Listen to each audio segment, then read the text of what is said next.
തിയേറ്ററിൽ പ്രദർശനം തുടരുന്ന സാരഥി എന്ന സിനിമയുടെ സംവിധായകൻ ഗോപാലൻ മനോജാണ് ഇന്ന് ഞങ്ങളുടെ അതിഥിയായി എത്തിയിരിക്കുന്നത്. അദ്ദേഹം കൊച്ചി സ്റ്റുഡിയോയിൽ എത്തിയിട്ടുണ്ട്. ശ്രീ ഗോപാലൻ മനോജ്, ബി പോസിറ്റീവിലേക്ക് സ്വാഗതം.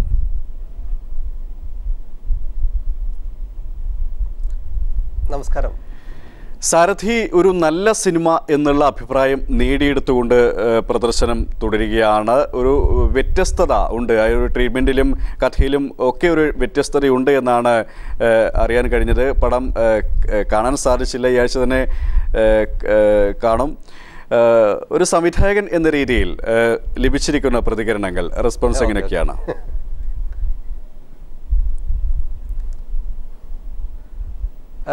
സാരഥി എന്ന് പറഞ്ഞ സിനിമയ്ക്ക് എനിക്ക് കിട്ടിയിരിക്കുന്നത് വളരെ പോസിറ്റീവായിട്ടുള്ള റിപ്പോർട്ടാണ്.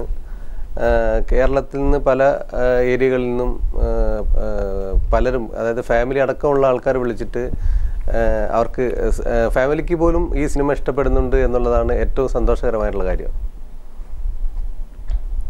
ഒരു റോഡ് ത്രില്ലിംഗ് മൂവി എന്നുള്ള ഒരു വിശേഷണത്തോടെയാണ് ആ സിനിമ വന്നിരിക്കുന്നത്. അതായത് സണ്ണി വെയിൻ അവതരിപ്പിക്കുന്ന കഥാപാത്രം, അദ്ദേഹത്തിൻ്റെ ഒരു യാത്ര, അദ്ദേഹം ഒരു ആംബുലൻസ് ഡ്രൈവറാണ്, ക്രിസ്റ്റി എന്നുള്ള കഥാപാത്രം, ആ യാത്ര, ആ ജീവിതം, അതിൽ വന്നു ചേർന്ന സംഭവ വികാസങ്ങളൊക്കെയാണെന്ന് ആ സിനിമയെക്കുറിച്ച് ചെറുതായിട്ടൊന്ന് പറയാമോ?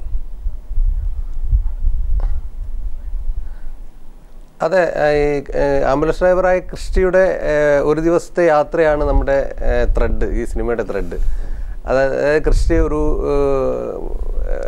സിറ്റിയിലെ മെഡിക്കൽ കോളേജിൽ നിന്ന് ഹൈ റേഞ്ചിലെ ഒരു സ്ഥലത്ത്, കുളിർമല എന്ന് പറയുന്ന ഒരു ഗ്രാമത്തിലേക്ക് നടത്തുന്ന ഒരു യാത്രയാണ്. ആ യാത്രയിലുണ്ടാകുന്ന സംഭവങ്ങളാണ് ഈ സിനിമയുടെ ഇതിവൃത്തം. തീർച്ചയായിട്ടും സിനിമ പ്രദർശനം തുടരുന്ന സാഹചര്യത്തിൽ സിനിമയുടെ മറ്റ് കാര്യങ്ങളൊന്നും പറയാൻ പറ്റില്ല, അറിയാം. അതോടൊപ്പം തന്നെ താങ്കൾ ഈ സിനിമയിലൂടെയാണ് ആദ്യമായി സിനിമയിലേക്ക് കടന്നു വരുന്നത്. ഒരു നവാഗത സംവിധായകനാണ്. ഈ സിനിമയിലേക്ക് വരാനിടയായ ഒരു സാഹചര്യം, അല്ലെങ്കിൽ സിനിമ ഇൻഡസ്ട്രിയിലേക്ക് എത്തിപ്പെട്ട ഒരു സാഹചര്യം?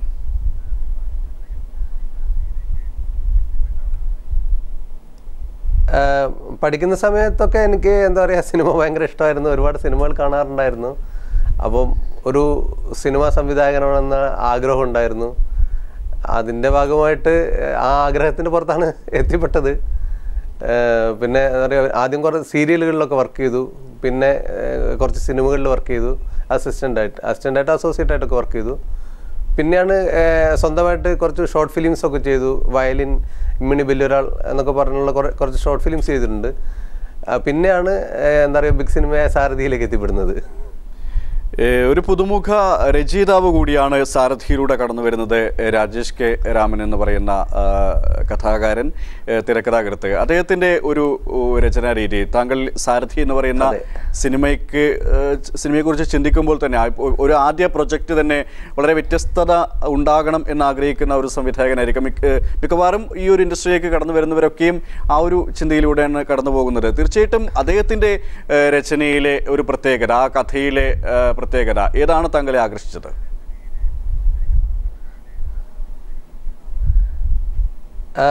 രാജേഷ് എന്നെ ഞാൻ പരിചയപ്പെടുന്നത് ഷേക്സ്പിയർ MA മലയാളത്തിൽ ഞാൻ അസോസിയേറ്റ് ഡയറക്ടറായിട്ട് വർക്ക് ചെയ്യുമ്പോഴാണ് ഞാൻ രാജേഷിനെ പരിചയപ്പെടുന്നത്. അപ്പോൾ രാജേഷൻ എന്താ പറയുക, ഞങ്ങൾ തമ്മിലൊരു വേവ് ലെങ്ത് എനിക്ക് തോന്നി. ഒരു കഥാകാരൻ അല്ലെങ്കിൽ തിരക്കഥാകാരൻ എന്നുള്ള നിലയിൽ എനിക്ക് രാജേഷിൻ്റെ ഒരു രചന ശൈലിയൊക്കെ എനിക്ക് ഭയങ്കര ഇഷ്ടപ്പെട്ടു.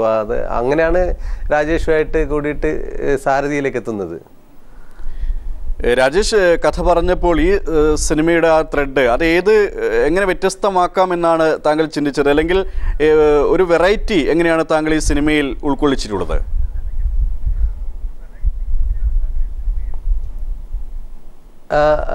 രാജേഷിൻ്റെതല്ല ഈ കഥ ത്രെഡ് രാജേഷിൻ്റെതല്ല. എൻ്റെ ഇമ്മിണി ബല്യൊരാൾ എന്ന് പറഞ്ഞ ഷോർട്ട് ഫിലിമിൻ്റെ തിരക്കഥ എഴുതിയ കെ രഞ്ജിത്തിൻ്റെ, കോഴിക്കോട് പേരാമ്പ്രക്കാരനായിട്ടുള്ള രഞ്ജിത്തിൻ്റെ ആണ് ഇതിൻ്റെ കഥ.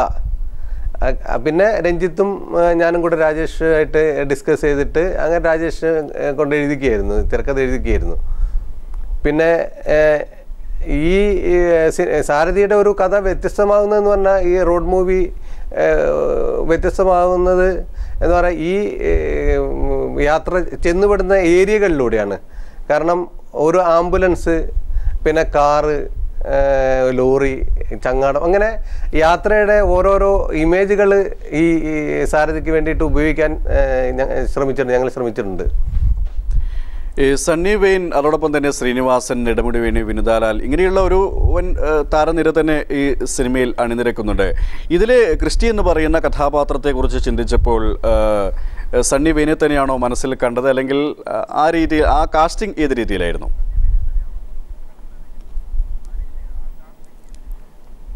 അല്ല, ആദ്യം ഈ കഥ, സാരഥിയുടെ കഥ എത്തിപ്പെട്ടപ്പോൾ തന്നെ, നമ്മുടെ മനസ്സിൽ എത്തിപ്പെട്ടപ്പോൾ തന്നെ, അന്ന് സെക്കൻഡ് ഷോ കഴിഞ്ഞിരിക്കുന്ന സമയം സണ്ണിയുടെ. അപ്പം ഇതൊരു എന്താ പറയുക, ഒരു അലമ്പനായിട്ടുള്ള, ഒരു പരുക്കനായിട്ടുള്ള, ആളുകളോട് അങ്ങനെ ഒരു വലിയ ഇഷ്ടമൊന്നും കൂടാത്ത ഒരു ക്യാരക്ടറാണ് ഈ ക്രിസ്റ്റിയുടെ ക്യാരക്ടർ. അപ്പോൾ അങ്ങനെ ആ ക്യാരക്ടറിനെ പറ്റി ആലോചിച്ചപ്പോൾ ആദ്യം മനസ്സിൽ വന്നത് സണ്ണിയെയാണ്. അങ്ങനെ സണ്ണി എടുത്ത് കഥ പറഞ്ഞു. പിന്നെ എന്താ പറയുക, അതിൻ്റെ ആയിട്ടുള്ള ഓരോരോ ഘട്ടങ്ങളിൽ കടന്നിട്ട് സാരഥി രൂപപ്പെടുകയായിരുന്നു. തീർച്ചയായിട്ടും ശ്രീനിവാസനോടൊത്തുള്ള ഒരു എന്താ പറയുക അനുഭവം എങ്ങനെയായിരുന്നു? പ്രത്യേകിച്ച് നമുക്കറിയാം, മലയാളത്തിലെ മികച്ച ഒരു നടൻ, അതോടൊപ്പം തന്നെ സംവിധായകൻ കൂടിയാണ് ശ്രീനിവാസൻ. അദ്ദേഹത്തിൻ്റെതായ ഒരു സജഷൻ ഏതെങ്കിലും രീതിയിൽ ചിത്രീകരണ വേളയിൽ സഹായിച്ചിട്ടുണ്ട്, അല്ലെങ്കിൽ അങ്ങനെ ഉണ്ടായിട്ടുണ്ട്? ഉറപ്പായിട്ടും ശ്രീനേട്ടൻ ഈ സിനിമയ്ക്ക് വേണ്ടിയിട്ട് ഞങ്ങളോട് ഒരുപാട് സഹകരിച്ചിട്ടുണ്ട്. കാരണം അദ്ദേഹത്തിൻ്റെ ഒരു സിനിമ എന്ന പോലെയാണ് ഈ സിനിമയോട് അദ്ദേഹം സഹകരിച്ചുള്ളത്. കാരണം ഓരോ ഘട്ടങ്ങളിലും, ഇപ്പം ഷൂട്ട് കഴിഞ്ഞിട്ട് പോലും ഓരോ ഘട്ടങ്ങളിലും എന്തായി എന്ന് അദ്ദേഹം വിളിച്ചു ചോദിക്കാറുണ്ടായിരുന്നു. അപ്പോൾ ഈ സാരഥിയോട് അദ്ദേഹത്തിന് ഒരുപാട് ഇഷ്ടമുണ്ടായിരുന്നു. ശ്രീ ഗോപാൽ മനോജ് നേരത്തെ പറഞ്ഞതുപോലെ തന്നെ സാരഥി എന്ന് പറയുന്ന സിനിമ എല്ലാം കൊണ്ട്, അതിൻ്റെ പ്രമേയം കൊണ്ടും ട്രീറ്റ്മെൻറ്റ് കൊണ്ടും വ്യത്യസ്തമായ ഒരു സിനിമയാണ്. ആ രീതിയിൽ തന്നെയാണ് അതിനെ വിലയിരുത്തുന്നതും. കണ്ടവരൊക്കെയും ആ രീതിയിൽ തന്നെ ഒരു നല്ല മികച്ച സിനിമ എന്ന രീതിയിൽ തന്നെയാണ് അഭിപ്രായം പറഞ്ഞിരിക്കുന്നതും. ഈ സിനിമയിലൂടെ പ്രത്യേകിച്ച് ഒരു ഗൗരവമുള്ള പ്രമേയം, ഒരു ഉദ്യോഗം നിറഞ്ഞിരിക്കുന്ന മുഹൂർത്തങ്ങൾ, എന്തെങ്കിലും സന്ദേശം, ഒരു മെസ്സേജ് പ്രേക്ഷകർക്ക് നൽകാൻ താങ്കൾ ഉദ്ദേശിച്ചിട്ടുണ്ടോ?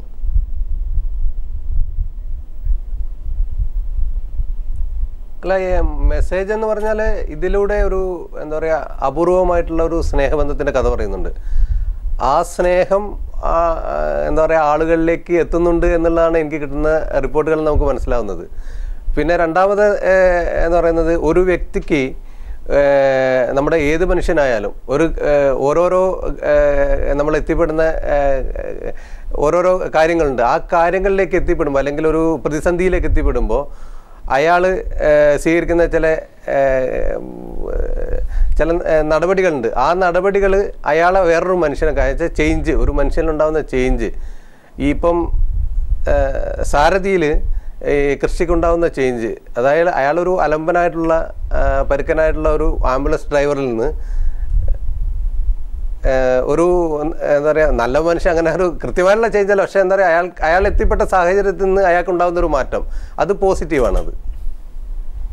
തീർച്ചയായിട്ടും ഇതിൻ്റെ ചിത്രീകരണം നടന്നത് എവിടെയൊക്കെയാണ്, അതോടൊപ്പം തന്നെ ചിത്രീകരണ സന്ദർഭങ്ങളിലെ രസകരമായ മുഹൂർത്തങ്ങൾ, അതൊന്ന് പങ്കുവെക്കാമോ?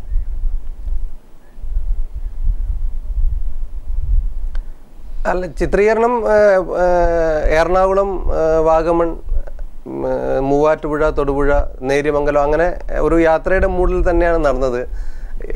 ഈ സിറ്റിയിൽ നിന്ന് ഹൈ റേഞ്ചിലേക്ക് പോകുന്ന ഒരു യാത്രയുടെ കഥ അതുപോലുള്ള രീതിയിലാണ് ചിത്രീകരിച്ചിരിക്കുന്നത്. അങ്ങനെ വ്യത്യസ്തമായ ലൊക്കേഷനുകളിലാണ്.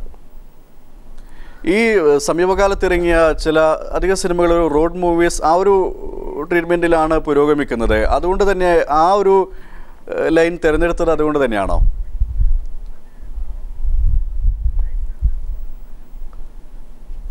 അല്ല, എന്താ, ഈ ഒരു ആംബുലൻസ് ഡ്രൈവറുടെ യാത്രയാണല്ലോ, കൃഷിയുടെ യാത്രയാണല്ലോ.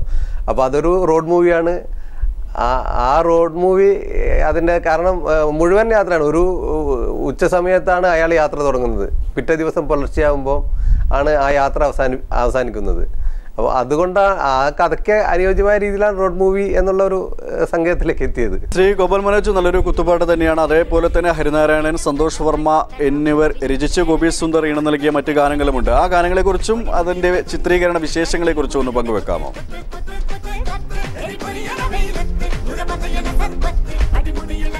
ഈ സാരഥിയുടെ ഗാനങ്ങൾ ഗോപി സുന്ദറും ഹരിനാരായണനുമാണ് ചെയ്തിരിക്കുന്നത്. പിന്നെ ഇതിലെ കോറിയോഗ്രാഫർ കുമാർ ശാന്തി ആയിരുന്നു. അപ്പം എന്താ പറയുക, നമ്മൾ ഇതിലെ ഒരു കുത്തുപാട്ടും പിന്നെ ഒരു ഡ്യുവറ്റ് സോങ്ങും പിന്നെ ഒരു ലാസ്റ്റിലൊരു ത്രില്ലിംഗ് സോങ്, മൂന്ന് സോങ്ങാണ് ഈ സാരഥിയിലുള്ളത്. അത് എന്താ പറയുക, സിനിമയായിട്ട് അടുത്ത് നിൽക്കുന്ന രീതിയിലാണ് നമ്മൾ ചെയ്യാൻ ശ്രമിച്ചിട്ടുള്ളത്. സിനിമയുടെ ഓരോ സന്ദർഭത്തിന് അനുസൃതമായ രീതിയിൽ തന്നെയായിരിക്കണം ആണ് ഗാനങ്ങൾ ചിത്രീകരിച്ചതെന്നാണ് താങ്കൾ പറഞ്ഞത്. അതോടൊപ്പം തന്നെ ശ്രീ ഗോപാലൻ മനോജ്, പുതിയ സിനിമ, അത് ന്യൂ ജനറേഷൻ സിനിമ എന്ന് പറയുന്നുണ്ട്, എങ്കിൽ അങ്ങനെ ഒരു വിശേഷണം വേണ്ട എന്ന് പറയുന്നവരുമുണ്ട്.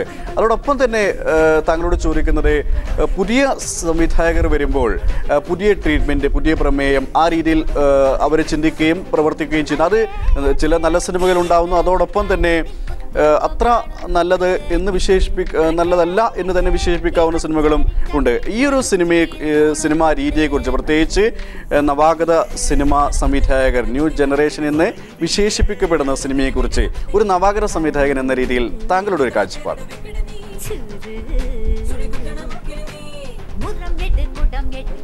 അല്ല, സിനിമകൾ എന്ന് പറയുന്നത് ഇപ്പം എന്താ പറയുക, ഓരോരോ സംവിധായകൻ്റെ മനസ്സിലെ കാര്യങ്ങളായിരിക്കും. ഇപ്പോൾ ഈ സാരഥി എന്ന് പറയുന്നത് എൻ്റെ മനസ്സിൽ ഞാൻ ചെയ്യണമെന്ന് ആഗ്രഹിച്ച രീതിയിലുള്ള ഒരു സിനിമയാണ് സാരഥി എന്ന് പറയുന്നത്.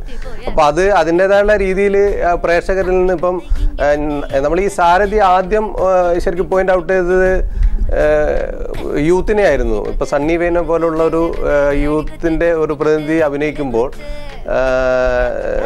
ഒരു യൂത്തിൻ്റെ സിനിമയായിട്ട് ഈ സിനിമ വേണമെന്നായിരുന്നു ആഗ്രഹിച്ചത്. പക്ഷേ ഇപ്പോൾ എനിക്ക് കിട്ടുന്ന ഒരു റിപ്പോർട്ട് അനുസരിച്ചിട്ട് കേരളത്തിൻ്റെ പല ഭാഗങ്ങളിൽ നിന്നും ഫാമിലികൾ വിളിക്കുന്നുണ്ട്. കാരണം ഇതിനുള്ളിൽ ഒരു നല്ലൊരു ഫാമിലി സ്റ്റോറി കിടക്കുന്നുണ്ട്. അപ്പോൾ ആ സ്റ്റോറിയാണ് ഫാമിലി പ്രേക്ഷകർ ഇഷ്ടപ്പെടുന്നത്. അപ്പോൾ അതുകൊണ്ട് തന്നെ ഇന്നലെയും കേരളത്തിൻ്റെ പല ഭാഗങ്ങളിൽ നിന്ന് തന്നെ വിളിച്ചിട്ട് അതിലെ ഫാമിലി സ്റ്റോറിയെ പറ്റിയ ആളുകൾ പലപ്പോഴും എന്നോട് പറഞ്ഞിട്ടുള്ളത്. അതാണ് ഈ സാരഥിയിൽ എനിക്ക് തോന്നിയ ഏറ്റവും വലിയ സന്തോഷം. ശ്രീ ഗോപാൽ മനോജ്, ഈ സിനിമയിൽ എത്തിയിട്ടുള്ളത് വിനിതാലാലും ശ്രുതിബാലയുമാണ്. നമുക്കറിയാം, പറങ്കിമല, ഭയ്യ ഭയ്യ തുടങ്ങിയ സിനിമകളിലൂടെ മലയാളികൾക്ക് പരിചയമായിട്ടുള്ള ഒരു നടി കൂടിയാണ് വിനിത. ആ നായികമാരെ കുറിച്ച്, അവരുടെ പ്രകടനത്തെ കുറിച്ച് ഒന്ന് പറയാം. നമ്മൾ ഈ സിനിമയിലെ രജനി എന്ന് പറയുന്ന ക്യാരക്ടറിന് വേണ്ടി വിനിതയെ അവരൊരു ഹൈ റേഞ്ചിലുള്ള ഒരു രജനി എന്ന് പറയുന്ന ക്യാരക്ടറാണ്.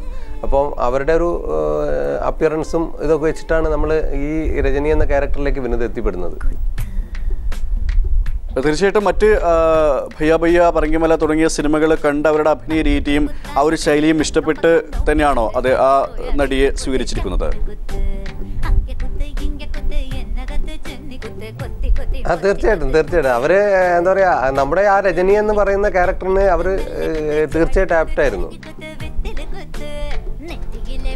തീർച്ചയായിട്ടും. അതോടൊപ്പം തന്നെ നേരത്തെ സൂചിപ്പിച്ചതുപോലെ തന്നെ ഒരു ന്യൂ ജനറേഷൻ സിനിമകളുടെ കാലത്ത് ഒരു പുതിയ പ്രമേയവുമായി കടന്നു വരികയും ശ്രദ്ധിക്കപ്പെട്ടു എന്ന് തന്നെ പറയാം. അതായത് മികച്ച രീതിയിൽ തന്നെയാണ് അതിൻ്റെ സിനിമയെക്കുറിച്ചുള്ള അഭിപ്രായം പോകുന്നത്, അതിൻ്റെ സംവിധാന മികവിനെക്കുറിച്ചും പറഞ്ഞു വരുന്നത്. ഈ ഒരു സാഹചര്യത്തിൽ ഒരു ചോദ്യം എന്നത്, നമുക്കറിയാം ഒരുപാട് ട്രീറ്റ്മെൻറ്റുമായി ആൾക്കാർ വരുന്നു. അത് പല രീതിയിലും വ്യത്യസ്തത കൊണ്ട്, കാരണം ന്യൂ ജനറേഷൻ സിനിമയുടെ ഒരു ശൈലി തന്നെ വ്യത്യസ്തത കൊണ്ട് പ്രേക്ഷകരെ രസിപ്പിക്കുക എന്നതാണ്. അതിൽ പലപ്പോഴും വിമർശനവും ഉയർന്നു വന്നിട്ടുണ്ട്. അതായത് ഒരു കമ്മിറ്റ്മെൻറ്റ്, സമൂഹത്തോട് പലപ്പോഴും കമ്മിറ്റ്മെൻറ്റ് ഇല്ലാതെ പോകുന്ന സിനിമകളായി പോകുന്നു, വെറുതെ രസിപ്പിക്കാനുള്ള സിനിമകൾ മാത്രമായി പോകുന്നു എന്നത്. അതിനോടുള്ള ഒരു അഭിപ്രായം എന്താണ്? അതോടൊപ്പം തന്നെ ഒരു സിനിമാ സംവിധായകൻ എന്ന രീതിയിലുള്ള താങ്കളുടെ കമ്മിറ്റ്മെൻറ്റ്? അല്ല, ഈ സാരഥിയെ സംബന്ധിച്ച് പറയുകയാണെങ്കിൽ അങ്ങനെ ഒരു കമ്മിറ്റ്മെൻ്റ് ഉണ്ട് എനിക്ക്. ഈ സിനിമ സമൂഹത്തിനോട് പറയേണ്ട ഒരു കമ്മിറ്റ്മെൻറ്റ്. കാരണം ഇതിൽ പറയുന്ന സീരിയസ് ആയിട്ടുള്ള ഒരു വിഷയമുണ്ട്, അതൊരു സസ്പെൻസാണ്. ആ സസ്പെൻസ് എന്താ പറയുക, എനിക്ക് സമൂഹത്തോട് പറയാനുള്ള ഒരു കാര്യമുണ്ട്.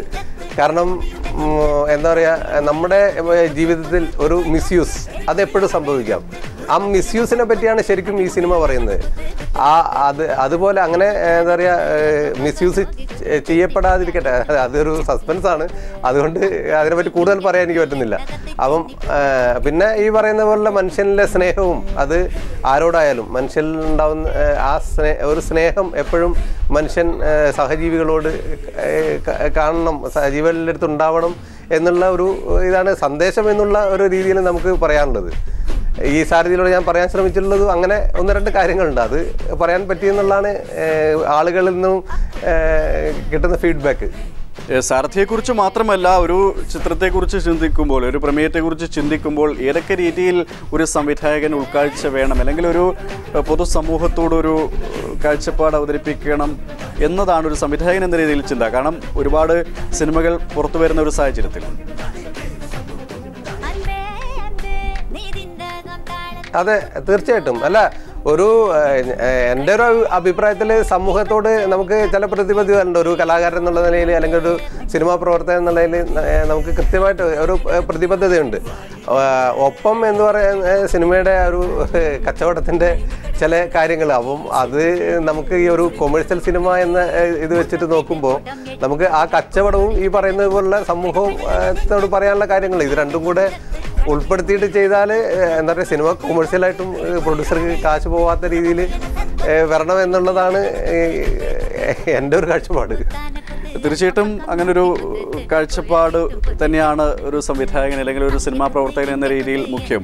അതോടൊപ്പം പറഞ്ഞു കേൾക്കുന്ന ഒരു കാര്യമുണ്ട്, അതായത് പഴയ കാലത്തെ അപേക്ഷിച്ച് സിനിമയിലേക്ക് നവാഗതർക്ക് എത്തിപ്പെടാനുള്ള ഒരു സൗകര്യം ഈ പുതിയ കാലത്ത് പല രീതിയിലും ഉണ്ട് എന്നത്. അതോടൊപ്പം ചില സംവിധായകർ പറഞ്ഞൊരു കാര്യമുണ്ട്, സംവിധാനം ചെയ്ത് അല്ലെങ്കിൽ ഒരു സിനിമ ചിത്രീകരിച്ച് അത് പലപ്പോഴും പ്രേക്ഷകരിലേക്ക് എത്തിക്കാൻ എടുക്കുന്ന കാലതാമസം, അത് ചിലപ്പോൾ വർഷങ്ങൾ തന്നെ എടുത്തേക്കും. പ്രത്യേകിച്ച് വെള്ളിമുങ്ങിയുടെ സംവിധായകനൊക്കെ ആ രീതിയിൽ നമ്മോട് പറഞ്ഞ ഒരു കാര്യമാണ്. താങ്കളുടെ ഒരു സിനിമ, ഈ സാരഥി എന്ന് പറയുന്ന സിനിമയുമായിട്ട് ബന്ധപ്പെട്ടുള്ള വർക്ക് ഏത് രീതിയിലായിരുന്നു? പ്രത്യേകിച്ച് സഹസംവിധായകനൊക്കെ ആയിട്ടും ഈ സിനിമയിൽ ഒരുപാട് അനുഭവ പരിചയമുള്ള ഒരു വ്യക്തി എന്ന രീതിയിൽ ഒരു സ്വതന്ത്ര സംവിധായകനായിട്ട് പ്രേക്ഷകർക്ക് മുന്നിലേക്ക് എത്തുമ്പോൾ ഒരു റിസ്ക് ഉണ്ടായിരുന്നു? അതെ അതെ അതെ അല്ല, അതിൻ്റെ റിസ്ക് ഉണ്ടായിരുന്നു. കാരണം എന്താ പറയുക, ഞാനങ്ങനെ ഒരുപാട് സിനിമകളിലൊന്നും വർക്ക് ചെയ്തിട്ടുള്ള ഒരാളല്ല. കാരണം അതുപോലെ എന്താ പറയുക, വലിയ സിനിമകളിലൊന്നും എനിക്ക് വർക്ക് ചെയ്യാൻ ഭാഗ്യം ഉണ്ടായിട്ടില്ല. പക്ഷേ എന്താ പറയുക, ഞാൻ വർക്ക് ചെയ്ത ആളുകളിൽ നിന്നും ഒക്കെ എന്താ പറയുക, എനിക്ക് ഒരുപാട് കാര്യങ്ങൾ പഠിക്കാൻ പറ്റിയിട്ടുണ്ട്. പിന്നെ എന്താ പറയുന്നത്, താങ്കൾ ചോദിച്ചതുപോലെ എന്താ പറയുക, ഇപ്പം സിനിമ എന്ന് പറയുന്ന ഒരു മാധ്യമം ഇപ്പം ആളുകൾക്ക് കുറച്ചുകൂടെ എളുപ്പമായി. കാരണം ഇപ്പോൾ ഒരു ചെറിയ ഷോർട്ട് ഫിലിം ചെയ്ത് ശ്രദ്ധിക്കപ്പെട്ടാൽ അയാൾ ഒരു നല്ലൊരു കാലിബറുള്ള ആളാണെങ്കിൽ അയാൾക്ക് തീർച്ചയായിട്ടും സിനിമയിലേക്ക് വരാനുള്ള ഒരു പരിസ്ഥിതിയുണ്ട്. പിന്നെ എന്താ പറയുക, സാരഥിയെ സംബന്ധിച്ച് പറയുകയാണെങ്കിൽ ഇത് ഏതാണ്ട് നമ്മൾ സാമ്പത്തികമായിട്ടുള്ള കുറേ പ്രശ്നങ്ങളൊക്കെ ഉണ്ടായിരുന്നു. ആ പ്രശ്നങ്ങളൊക്കെ പിന്നിട്ടാണ് ഇപ്പം ഈ സിനിമ ആളുകളിലേക്ക് എത്തിയിരിക്കുന്നത്. കാരണം 2 ഷെഡ്യൂളായിട്ടാണ് ഈ സിനിമ പൂർത്തിയായത്. അപ്പം 2 ഷെഡ്യൂൾ എന്ന് പറഞ്ഞാൽ കഴിഞ്ഞ മാർച്ച് 19 ഈ സിനിമ ഷൂട്ട് ചെയ്ത് തുടങ്ങിയത്. പിന്നെ ഏതാണ്ട് അത്രയും സമയം നമുക്ക് ഈ സിനിമയ്ക്ക് വേണ്ടിയിട്ട് ആ ഒരു ഗ്യാപ്പ് വന്നിട്ടുണ്ട്. ഇത് പെട്ടെന്ന് ഷൂട്ട് ചെയ്ത് പെട്ടെന്ന് തിയേറ്ററിൽ എത്തിയ സിനിമയല്ല ഒരിക്കലും.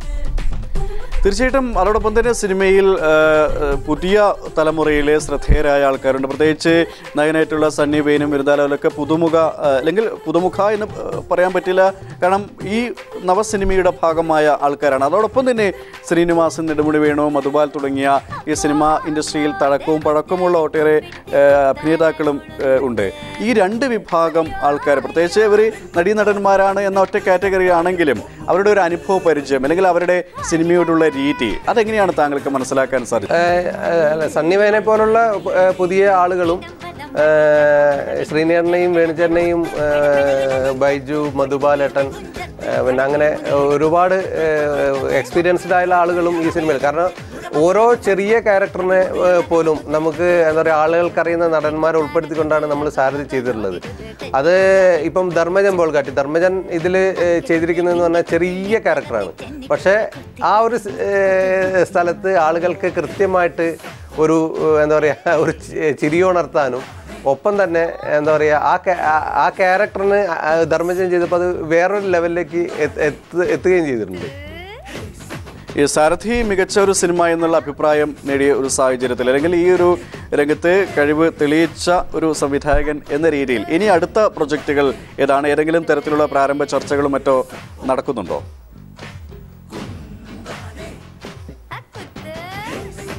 അതെ, ഇപ്പം 2 സിനിമകളുടെ ഒരു എന്താ സിനിമാ ത്രെഡുകൾ ഇങ്ങനെ ഞങ്ങൾ സംസാരിച്ചിട്ടുണ്ട്. അപ്പം അതിൻ്റെ കാര്യങ്ങളൊക്കെ ഇങ്ങനെ നടന്നുകൊണ്ടിരിക്കുന്ന സമയത്താണ് സാരഥി റിലീസായത്. അപ്പം ഇനിയിപ്പം സാരഥിയുടെ ഈ തിരക്കുകളൊക്കെ കഴിഞ്ഞിട്ട് അതിലേക്ക് കടക്കാമെന്നാണ് വിചാരിക്കുന്നത്.